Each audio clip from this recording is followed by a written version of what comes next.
사도행전 강의 사도행전 27장 말씀을 중심으로 다른 사람이 내 삶을 망칠 때 이렇게 하라, 다른 사람이 내 삶을 망칠 때 이렇게 하라 라는 제목으로 함께 말씀을 묵상해 보겠습니다. 자, 여러분, 오늘 설교 준비하면서 제일 많이 생각난 사람 중에 하나가 이지선 자매인데요. 이분이 LA에서 공부했어요. UCLA에서 공부했고 사회복지학에 박사학위를 받고 이제 한국에 들어가서 한동대학교의 교수님이 됐습니다. 여러분 기억하시죠? 2000년도에 교통사고가 났어요. 술 취한 사람이 오빠하고 같이 자동차 타고 가는데 들이받아가지고요, 차에 불이 났습니다. 그래서 온몸에 전신에 화상을 입었는데요, 40번을 수술을 했어요. 그렇게 수술을 하고 또 해도 얼굴이 회복이 되지 않아서 이렇게 고통스럽게 하나님만 의지하고 그렇게 살았는데요. 하용조 목사님이 그 딱한 소식을 듣고 자매에게 제안을 해서 유학을 오게 돼서요, UCLA에서 박사학위를 받고 이제 한국에 들어가서 한동대학교의 교수님이 됐습니다. 그래서 교교에 참 큰 기쁨이고요. 그래서 제가 LA에서도 우연히 코리아타운에서 만났는데요. 그 미소가 참 아름다운 친구입니다. 가족 사진인데요. 장하다 이 박사 오빠고 부모님이십니다. 자, 여러분, 음주운전한 사람이 정말 아무 죄 없는 내 차를 들이받아서 내 인생이 이렇게 망가졌어요. 여러분, 이걸 하나님의 은혜로 극복하는 그 과정이 지선아 사랑해라는 책을 통해서 간증으로 기록이 되어 있는데요, 정말 아름답고 또 아름답습니다. 오늘 본문에 사도 바울도 사실 이런 상황과 비슷한 상황에 놓여 있다고 해도 과언이 아닙니다. 이제 벨릭스가 사도 바울을 2년 동안 가이사랴에 잡아뒀죠. 그 이유가 뭐죠? 뇌물 받으려고. 그러니까 뇌물 받으려는 그 마음, 그 욕심 때문에 한 사람의 인생을 2년 동안 죄 없는 사람을 감옥에다 처박아 두는 거예요. 근데 이제 됐다 싶어서, 이제 로마로 가는구나 싶어가지고 이제 항해를 하고 그레데에 도착을 했는데요. 그런데 이제 가을이 지나면서 겨울이 다가오니까 갈등이 생기는 겁니다. 옛날에는요, 배가 좋지 않기 때문에 겨울에 항해를 못합니다. 바람이 세게 불고 그래서 겨울에는요, 뱃사람들이 다 놀아요. 1년 동안 열심히 일한 돈으로 모아가지고 그 돈 쓰면서 노는 겁니다. 그런데 사도 바울이 하나님 앞에 감동을 받기는, 이번에 그레데에서 베닉스로 항해를 하기 시작하면 배에도 손상이 있을 거고 목숨에 위협이 있을 것이다 미리 가르쳐 주시죠. 그래서 백부장 율리오하고 선장하고 선주에게 얘기를 했어요. 사도 바울이, 우리가 지금 이곳에서 겨울을 보내야 되지, 만약에 베닉스로 가서 겨울을 보내려고 한다면 우리가 목숨에도 위협이 있고 우리가 가지고 있는 걸 다 잃을 수도 있다고 얘기를 합니다. 근데 성경을 보면요, 율리오 백부장이 누구의 말을 더 믿었어요? 사도 바울의 말을 믿었어요? 아니면 선장과 선주의 말을 더 믿었어요? 선장과 선주의 말을 더 믿었어요. 그 이유가 뭐죠? 율리오는 백그라운드는 몰라요. 선원들이 지금 베닉스라는 큰 도시에 가가지고 겨울을 보내야 놀 것도 있고 돈 쓸 때도 있고 더 재밌으니까 그러려고는 사실은 모르는 거예요. 어떻게만 받아들여요? 아이고, 선장과 선주가 전문가인데, 전문가인데 전문가 얘기를 들어야지, 이렇게 생각을 한 거예요.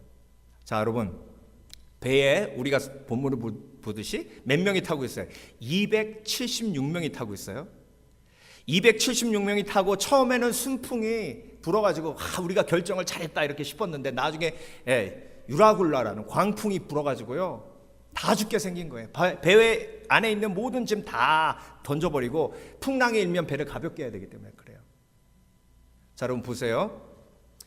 3명의 잘못된 결정이 276명의 목숨을 지금 위태롭게 하고 있는 거예요. 그 중에 누구도 포함되어 있는 거예요? 사도 바울도 포함되어 있는 거예요. 사도 바울은 뭐라 그랬는데? 사도 바울은 가면 안 된다고 얘기를 했는데, 가면 안 된다고 분명히 얘기를 했는데 백부장 율리오가 잘못된 결정을 내려서 다 죽게 생긴 거예요. 자, 여러분, 우리가 인생을 살면서 이런 경우가 종종 내 삶을 찾아옵니다. 그래요, 안 그래요? 네. 저는요, 수없이 그런 말 들었어요. 내가 부모님 때문에, 내가 언니 때문에, 내가 그 친구놈 때문에, 내가 그 선생님 때문에, 연쇄살인을 벌인 그 범인이요, 잡혀가지고 뭐라 그랬는지 아세요? 내가 초등학교 때 선생님이 너무 가난해가지고 준비물을 준비 못하고 갔는데 선생님이 내 뺨을 탁 때리면서 너 왜 준비물 안 가지고 왔어? 가서 훔쳐라도 갖고 와! 그랬대요. 그래서 그때부터 자기가 도둑질을 시작했답니다. 그러니까 연쇄살인범이 돼서 수갑 차면서 언론 앞에서 마이크 앞에서 그 선생님을 뭐 하는 거예요? 블레임하는 거예요. 여러분, 내가 아무 잘못도 안 했는데 내 삶에 광풍이 올 때가 있어요. 누구 때문에? 누구 때문에? 남편 때문에? 누구 때문에? 아내 때문에? 누구 때문에? 자녀 때문에? 지금 누구 때문에 광풍이 온 거예요? 율리오 때문에 온 거 아니에요? 선장 때문에 온 거 아니에요? 선주 때문에 온 거 아니에요? 그때 제일 억울하고 제일 열받고 제일 화가 나는 거예요. 그래서 여러분, 우리가 오늘 말씀을 묵상하는데 다른 사람이 내 삶을 망칠 때 오늘 사도 바울이 한 것처럼 해야 되고 이지선 자매님이 한 것처럼 해야 내 삶이 망쳐지지 않습니다. 할렐루야. 그러니까 오늘 사도 바울의 그 모습을 통해서, 신앙의 모습을 통해서 우리가 이거 배워야 돼요. 오늘 세 가지는 정말 주님 품 안에 안기는 그때까지 절대 잊으시면 안 돼요. 왜? 내 인생의 광풍은 내가 잘못해서만 오는 게 아니에요. 다른 사람이 잘못해서 내가 광풍에 들어갈 때도 있다는 거예요. 그래서 우리가 이런 영적인 준비가 필요한 거예요. 첫 번째로, 다른 사람이 내 삶을 망칠 때 이렇게 하라. RM으로 이겨야 합니다. RM이 무엇인가? 여러분 보세요. 사도 바울이 나중에 광풍이 있고 난 다음에 3일 후에 이제 선원들이 광풍과 막 싸우다가 완전 지쳤어요. 3일 동안 아무것도 못 먹고, 정말로 광풍에 싸우고 이렇게 싸우고 저렇게 싸우고, 그 성경은요, 그들이 광풍과 어떻게 싸웠는지 아주 자세하게 우리에게 설명하고 있죠. 그런데 3일 됐을 때 사도 바울이 일어나가지고 뭐라고 선포하냐면, 하나님께서 나에게 말씀하셨는데, 어젯밤에 사자가 내 옆에 서서 말씀하셨는데 우리가 절대로 죽지 않을 것이라고, 한 명도 다치지 않을 것이라고 우리에게 말씀하셨다고 선포합니다. 그게 어젯밤이라고 얘기한 게 3일째예요. 3일째. 그러면 여러분, 3일 동안 선원들은 폭풍과 싸웠고 사도 바울은 뭐 했을까요? 3일 동안. 3일 동안 뭐 했을까요? 너희 중에 고난당하는 자 있느냐? 저는 기도할 것이요, 즐거워하는 자 있느냐? 찬송할지니라.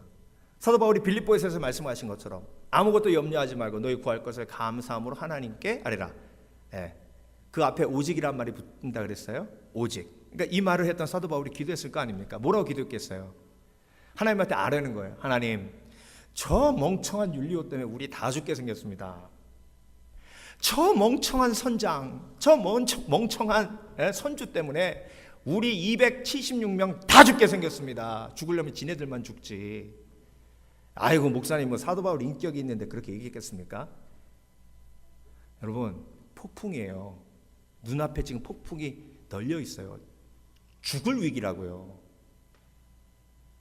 그 상황이 되면 누가 믿겠어요? 내가 분명히 얘기하지 않았냐고. 내가 분명히 가면 큰일 난다고 얘기했는데 내 말 안 듣더니, 그 다음에 하는 말이 뭐예요? 꼴 좋다, 이거 아닙니까? 어디서 많이 듣던 얘기 아니에요? 꼴 좋다, 내가 하지 말라 그랬지, 내가 절대 안 된다 그랬지. 근데 여러분, 3일 동안 사도 바울은 하나님과 뭐 한 거예요? 씨름한 거예요? 하나님께 뭐 한 거예요? 아뢰는 거예요. 여러분, 내가 내 마음을 붙들 수 없어요. 그런 상황이 되면 내 인생을 망친 사람 때문에 내 인생이 망쳐지는 것이 아니라 내 속에 있는 분노와 원망 때문에 내 인생이 망가지는 겁니다. 그러니까 그 원망과 분노를 가지고 하나님 앞에 다 아뢰야 아뢰미 마음을 뒤집게 하는 하나님의 방법이에요. 자, 보세요. 시편 3편을 볼게요. 시편 3편 보면 다윗이 그 아들 압살롬을 피할 때 지은 시. 압살롬이 반란을 일으켰어요. 아버지 다윗을 죽이고 지가 왕 되려고. 지금 다윗의 삶은 누구 때문에 망쳐지는 거예요? 지금 아들 때문에 망쳐지는 거예요. 네. 혹시 그렇게 생각하신 분 계세요? 그놈 때문에 내 인생 조졌어. 근데 중요한 건 여러분이 그렇게 생각하시면 걔는 내 부모님 때문에 내 인생 조졌다고 생각을 하죠. 망쳤다고 생각을 하죠. 그러니까 다윗이 딱 그 상황이에요. 참, 내가 얼마나 저를 사랑했는데 나를 죽이고 지가 왕이 되려고 해? 진짜. 내가 죽어야지. 그게 네가 원하는 대로 그래, 아버지가 좀 죽어줄까? 죽어줄까? 근데 다윗이요, 시편 3편에 이렇게 고백합니다. 들어보세요. 여호와여, 나의 대적이 어찌 그리 많은지요. 일어나 나를 치는 자가 많소이다. 그 중에 누구도 포함되어 있는 거예요. 지금 아들도 포함되어 있는 거예요. 네. 많은 사람이 있어 나를 가르쳐 말하기를 저는 하나님께 도움을 얻지 못한다 하나이다. 네. 사람들이 말한대요. 아들이 널 죽이려고 하니 인생 끝났다. 네. 그러니까 하나님이 널 도와주시겠냐? 하나님 너 안 도와주신다. 네. 그렇게 얘기한다는 거죠. 그런데 여러분 3절부터 여호와여 주는 나의 방패시요 나의 영광이시요 나의 머리를 드는 자신이다. 우리는요 시편을 2절 다음에 3절 바로 읽지만 한번 생각해 보세요. 아들이 나를 죽이려고 하고 압살롬이 죽이려고 쫓아와요. 많은 사람이 나를 비웃어요. 이 2절과 3절은요 그냥 바로 넘어갈 게 아니라 최소한 2, 3일의 여유가 있었을 수도 있습니다. 막 하나님한테 이르는 거예요. 다 하나님 앞에 쏟아놓는 거예요. 그 사람이 그랬어요. 그런 말 했어요. 압살롬이 나를 죽이려고 해요. 하나님 앞에 막 쏟아놓는 거예요. 억울한 거죠. 내가 잘못 안 했잖아요. 내가 압살롬 사랑했잖아요, 하나님. 근데 왜 그 아들이 그렇게 되는 거죠? 막 쏟아놓는 거예요. 다 쏟아놓으면 그때 하나님이 내 마음속에 있는 분노를 다 비우면 하나님이 그때 뭘로 채워주세요? 하나님의 은혜로 채워주시는 줄 믿습니다. 그러니까 여러분 아렘의 기도가 살아있어야 피해자 의식을 탈출할 수 있어요. 피해자는요 자기 연민 때문에 다른 사람을 사랑할 수 없어요. 왜? 내가 세상에 제일 불쌍한데 누구 도와주려면요 속에서 뭐라 그러는지 아세요? 야, 네 코가 석장인데 누굴 도와줘? 도와줘야 살거든요. 근데 누굴 도와줘 그러는 거예요. 그러니까 누구도 도와줄 수 없어요. 피해자 의식에서 벗어나지 않으면 하나님 앞에 나와 내 속에 있는 슬픔과 고통과 아픔을 쏟아놓으시는 지혜가 있으시길 주의 이름으로 축원합니다. 4절 내가 나의 목소리로 여호와께 부르짖으니 그 성산에서 응답하시는도다. 내가 누워 자고 깨었으니 여호와께서 나를 붙드심이로다. 천만인이 나를 둘러치려 하여도 나는 두려워 아니하리이다. 여호와여 일어나소서 나의 하나님이여 나를 구원하소서. 주께서 나의 모든 원수의 뺨을 치시며 악인의 일을 꺾으셨나이다. 이병욱 장로님의 울어야 산다라는 책에 이런 이야기가 나와요. 28살 된 청년이 찾아왔대요. 이병욱 교수님은 3,000명 이상의 암 환자들을 고치신 암 전문인데요. 근데 이분의 특징이 뭐냐면 그냥 의술만 사용하는 게 아니라 상담을 하고요. 신앙으로 기도도 해줍니다. 근데 한 청년이 28살짜리가 왔는데요. 의사 앞에 딱 앉았는데 삐딱하더래요. 삐딱하면서 자, 그래서 내가 위암 말기인데 살 수 있어요? 에? 의사 선생님이 할 수 있어요? 막 그러더래요. 그래가지고 아니 왜 이렇게 공격적인가? 왜 이렇게 공격적인가? 그래서 사실 그 환자 보는 게 부담스럽더랍니다. 근데 여러분, 이렇게 공격적인 사람 가까이 가고 싶어요? 그래서 좀 멀리 하려고 했더니 성령께서 어떤 마음을 주시냐면 매일 3번 찾아가서 그 청년을 위해 기도해 주라는 감동을 주시는 거예요. 그래서 이병욱 장로님이, 의사 선생님이 가가지고 아침, 점심, 저녁으로 매일 가서 기도하는데 몇 개월, 3개월 동안 3개월째 기도하는데 그 청년이 울음이 팡 터지면서 막 통곡하며 울더랍니다. 그러면서 한 말이 뭐냐면 당신은 내 가족도 아닌데 나를 위해서 기도해 주는 이유가 뭡니까? 나는 의사를 싫어합니다.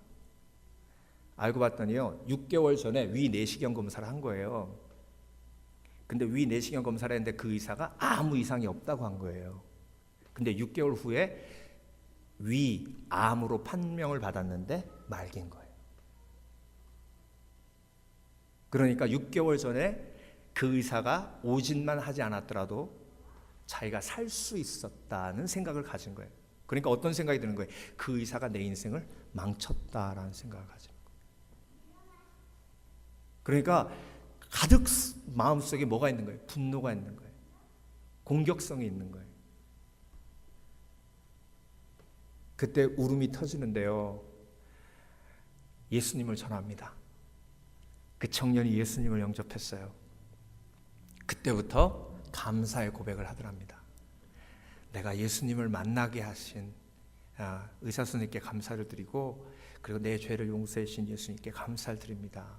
병원에서 생활하던 3개월은 지옥과 같은 삶이었는데 한 달 동안 얼굴이 너무 평안하게 감사하며 하나님 품에 안겼어요. 우리도 어차피 시한부 인생 사는 거 아닙니까? 자, 여러분은 그 청년의 삶의 비유를 한다면 3개월 동안의 삶을 살고 계세요? 아니면 예수님 믿고 내 마음이 정돈되어 그 이후 한 달의 삶을 살고 계세요? 내가 그 인간만 아니면,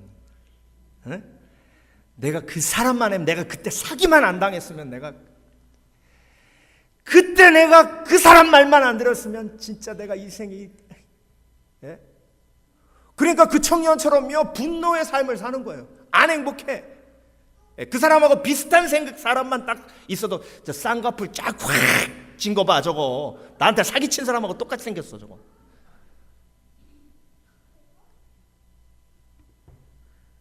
여러분, 그 마음이 이겨지질 않아요. 사랑으로 뒤집혀지질 않아요. 그러려면 하나님 앞에 나와서 사도 바울처럼, 다윗처럼 뭐 해야 돼요? 아뢰야 돼요. 쏟아놔야 돼요. 두 번째로, 다른 사람이 내 삶을 망칠 때 약속을 믿고 이겨야 합니다. 자, 보세요. 사도행전 27장 21절.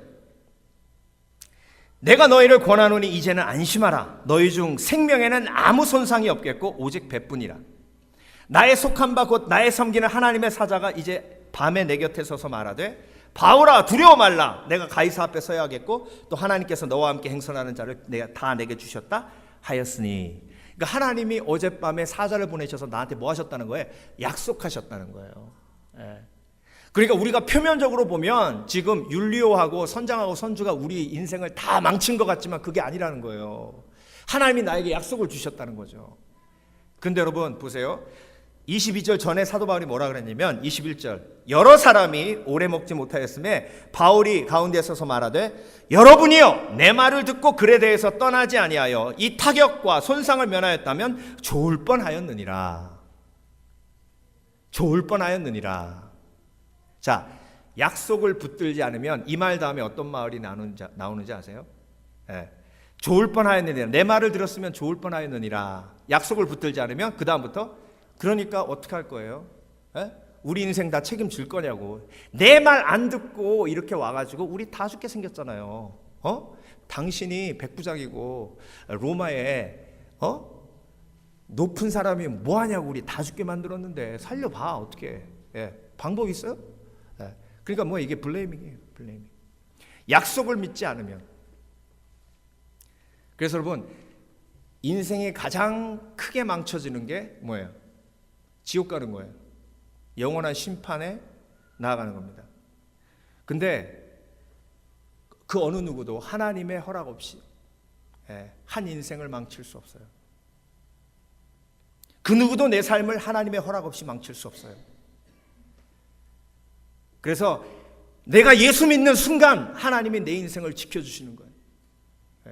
그러니까 그 누구도 내 인생을 망칠 수 없어요. 그런데 인생이 망가지는 느낌이 드는 이유는 내가 하나님의 약속을 붙들지 아니하고 분노하고 원수 갚으려고 하고 그리고 그 사람에게 모든 책임을 떠넘기려 하기 때문에 내 인생이 망가지는 것처럼 느껴지는 거예요. 그래서 이렇게 한번 고백하기 원합니다. 그 누구도 내 삶을 하나님의 허락 없이 망칠 수 없다. 시작. 그 누구도 내 삶을 하나님의 허락 없이 망칠 수 없다. 그리고 그 누구도 내 허락 없이 내 삶을 망칠 수 없다. 왜? 내 마음을 열어야 그 사람이 내 마음에 들어와서 내 마음을 뒤집어 놓는데 내가 하나님께만 마음을 열면 그 어느 누구도 내 마음에 들어와 내 마음을 망쳐놓을 수 없어요. 내가 분노라는 그 악한 영의 속임수에 속아서 내 마음을 사람들에게 열어놨기 때문에 그 사람들이 들어와서 내 마음을 망쳐놓는 거예요. 사도 바울은 절대로 율리오에게 마음을 열지 않았어요. 선장에게 마음을 열지 않았어요. 하나님께 마음을 열었어요. 하나님께 분노를 토했어요. 하나님께 억울함을 토로했어요. 그러니까 하나님께 마음이 열리는 거예요. 그러니까 사람의 말에 사람의 조종에 마음이 넘어가지 않은 거예요. 그래서 여러분 약속을 믿는 사람은요 그 약속을 선포합니다.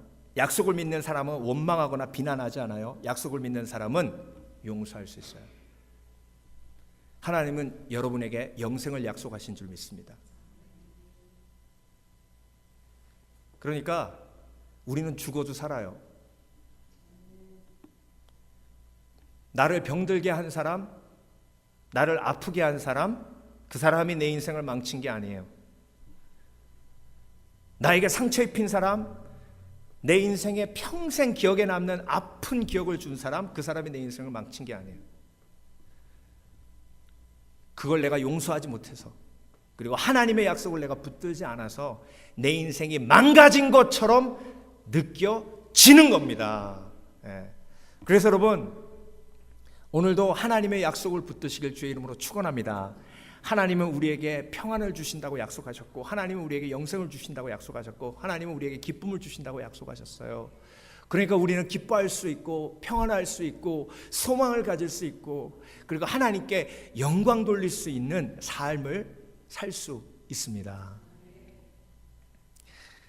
그래서 여러분 오늘도 마음속에 그 거절감과 안타까운 마음을 하나님 앞에 내려놓고 하나님이 주시는 약속을 꼭 붙드시는 지혜가 있으시길 주의 이름으로 축원합니다. 자, 마지막으로 다른 사람이 내 삶을 망칠 때 이렇게 하라. 마지막으로 반대 정신으로 얘기해야 합니다. 이 얘기가 무슨 얘기냐면요. 지금 배가 베닉스로 가게 된 이유가 뭐예요? 사실 겉표면으로 보면 선주와 선장이 전문적인 결정을 내린 것 같지만 그 결정 이면에는 뭐가 들어있었던 거예요?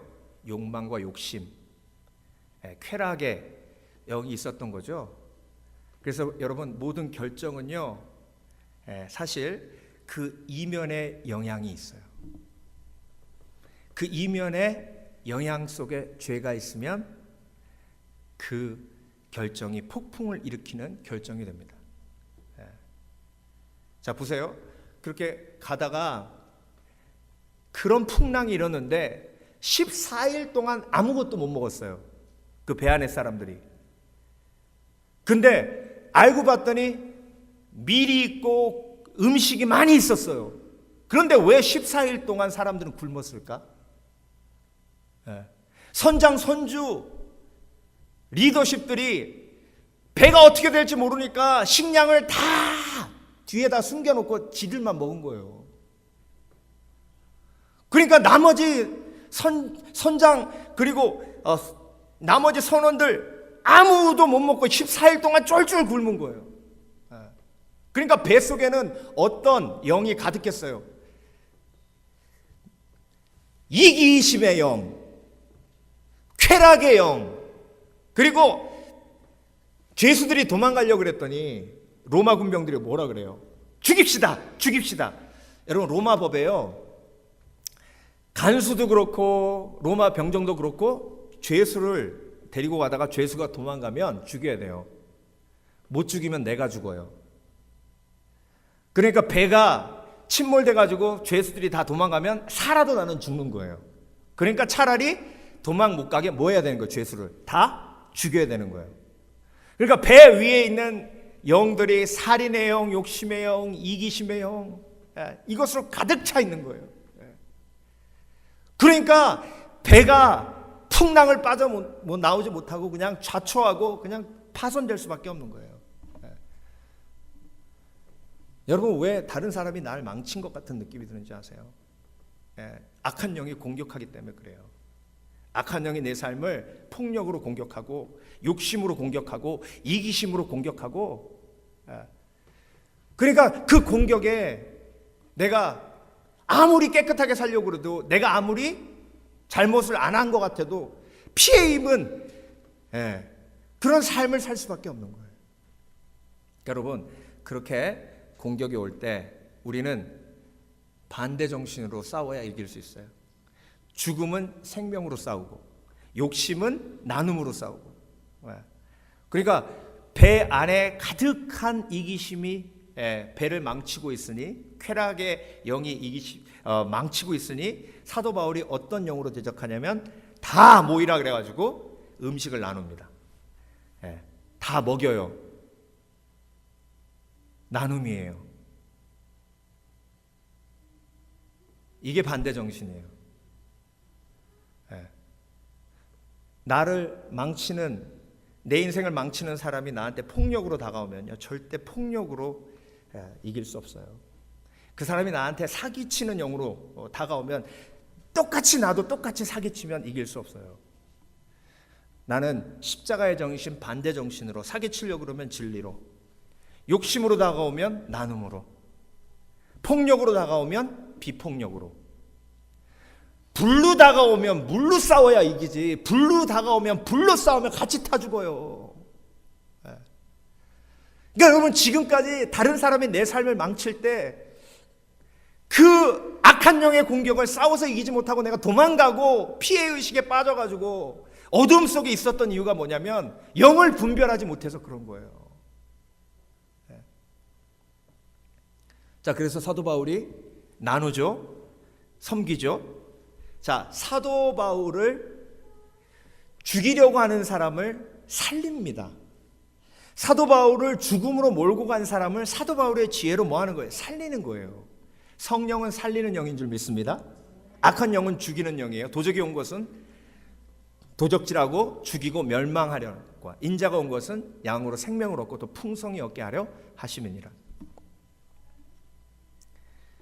그래서 죽이려는 영, 그 죽이려는 영도 율리오가 사도 바울을 긍휼히 여기기 때문에 다시 살립니다.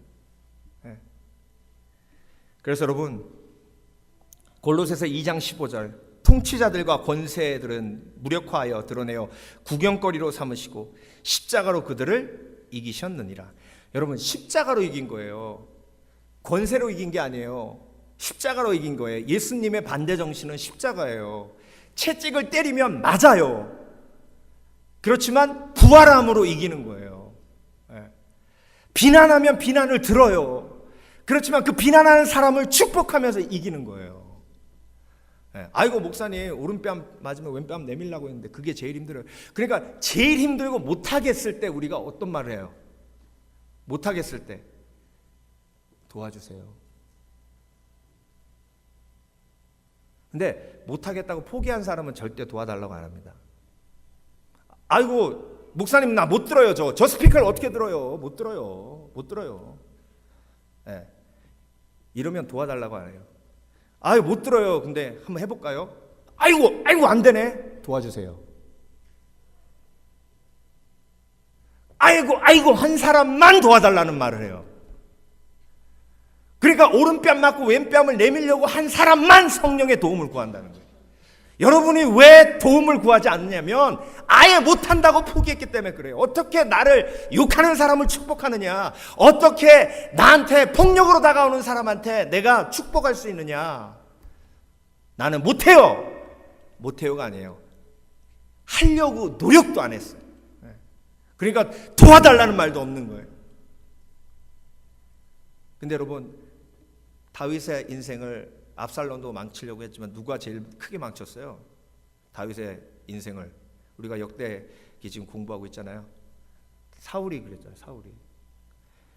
다윗의 삶은 사울이 완전 좀 세게 얘기하면 완전 망치다 못해 그냥 엉망진창으로 만들어놨어요. 그렇죠? 결혼해가지고 신혼으로 잘 살려고 하는데 그때부터 도망다니기 시작해요. 10년을 도망다녔잖아요. 이게 폭력의 영이에요. 질투의 영이에요. 근데 다윗이 사울의 폭력의 영과 질투의 영을 어떻게 대적합니까? 같은 폭력으로. 두 번이나 죽일 수 있어요. 폭력으로 싸우면 다윗이 사울이 뒷강 가가지고 이렇게 바지 내리고 이렇게 앉아 있는데 그 뒤에 있었어요. 다윗이. 성경 잘 보세요. 사람이 제일 무방비 상태가 뭐예요? 화장실에 있을 때예요. 그럼 그 뒤에 가가지고 그냥 칼 뽑아가지고 한 번 휘두르기만 하면 그냥 사울은 죽는 거예요. 그러면 더 이상 도망 다니지 않아도 돼요. 근데 다윗은 예수 그리스도의 주상이고 하나님이 세우신 예수 그리스도의 예표잖아요. 그러니까 다윗은 뭘로 승리했어요? 칼로 승리했어요? 뭘로? 십자가로 승리한 거예요. 그래서 여러분 반대 정신으로 이겨야 내 삶을 망치는 그 사람을 이길 수 있어요. 데니스 무크웨즈라는 콩고의 한 의사 이야기를 하면서 오늘 말씀을 마치려고 합니다. 여러분 지금 지상의 지옥이라고 할 수 있는 나라 중에 하나가 콩고예요. 콩고는 정말 지하 자원이 풍부한 나라입니다. 그런데 벨기에의 식민지로 그 고무 자원을 벨기에가 가져가기 위해서 거의 1000만 명 이상이 죽었답니다. 여러분 이게 통계로 제가 믿겨지지가 않아서 이 말을 못 하겠어요. 히틀러가 유대인을 600만을 죽였잖아요. 근데 고무를 채취하기 위해서 벨기에에서 1000만 명을 죽였다. 지금 벨기에 어마어마한 그 궁정들이 다 그 콩고에서 고무 착취해가지고 만든 거래요. 근데 여러분 그 역사가 계속 반복되고 있는 거죠. 콩고에 회토리부터 시작해가지고 정말 귀중한 광물 자원이 많이 아직도 묻혀 있는데요. 근데 각 열강들이 그걸 차지하는데 어떤 방법으로 차지하냐면 합법적으로 하면 차지할 수 없으니까 민병대를 고용해가지고 그 민병대가 그 마을을 습격하게 하는데 마을을 그냥 습격해서 총으로 쏴서 죽이면 마을 사람들이 떠나지 않고 또 일어나고 그러니까 어떤 방법을 쓰냐면요. 민병들이 가서 총을 쏘는 게 아니라 여자들을 강간하는 거예요. 그냥 강간도 아니에요. 아주 인격적으로 피폐하게 만듭니다. 10명, 20명이 한꺼번에 한 여자를 덮치기도 한대요.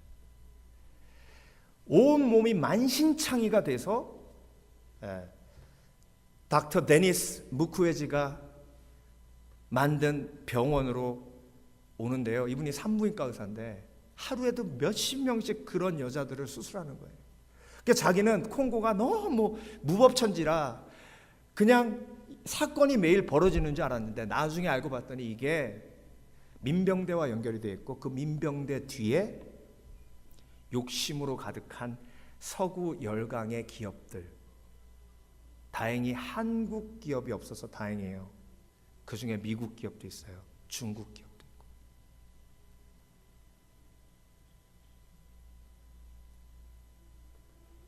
그래서 이분이 유엔에 가서 호소를 한 거예요. 이런 일이 콩고에서 벌어지고 있습니다. 이 여인들을 구해 주십시오. 유엔 가서 연설하고 돌아오니까 자기 와이프하고 자기 애들을 그 민병대들이 잡아서 가둬놓고 자기를 죽이려고 총을 쐈는데 다행히 총 맞고 안 죽은 거예요. 그래서 이분이 세운 단체가 City of Hope, 희망의 도시라는 단체인데 그 단체는요, 닥터 무크웨지가 수술해서 살아난 여인들이 공동체 생활을 하면서 다시 한번 회복되고 치유되는 과정을 겪는 곳인데요. 그곳에서 그들이 복수를 결단하는 게 아니에요. 닥터 무크웨지가 독실한 크리스천이에요. 하나님의 말씀을 전하고 그들이 폭력을 폭력으로 이기도록 하는 게 아니라 용서와 사랑으로 이기도록 돕는 거예요. 그래서 시티 오브 호프에서 생활하던 여인들이 나와서 하는 일이 뭐냐면 사회복지사가 되고 다시 대학에 가서 간호사가 되고 그리고 고아원을 세우고 이런 일들을 그 여인들이 하고 있는 거예요. 2016년에 넷플릭스에서 이 다큐멘터리를 만들었는데 제가 얼마 전에 우연히 보게 됐어요. 여러분, 내 인생을 망친 그 사람을 미워하고 그 사람에게 복수하고자 하는 그 인생은 절대로 회복되지 않습니다. 그렇지만 하나님께서 주신 마음으로 반대 정신으로 내 인생을 망친 그 사람에게 집중하지 아니하고 하나님께 집중하면 하나님께서 우리 속에 다시 한번 새로운 소망과 희망을 주실 줄 믿습니다. 그런 약속이 성경에 기록되어 있고 그렇게 그 약속을 보고 앞으로 전진하는 사람을 통해서 하나님께서 놀라운 일들을 이루시는 줄 믿습니다. 그래서 여러분, 오늘도 우리가 결단하기 원합니다. 그 누구도 내 인생을 망칠 수 없다. 나는 하나님의 약속을 붙들고 천국으로 가고 있다. 그리고 내가 천국으로 갈 때에 나를 공격하는 그 악한 영을 내가 예수 그리스도의 십자가 정신으로 이기리라. 그리고 하나님께 영광 돌리리라. 결단하시는 저와 여러분 되시길 주의 이름으로 축원합니다. 기도하겠습니다.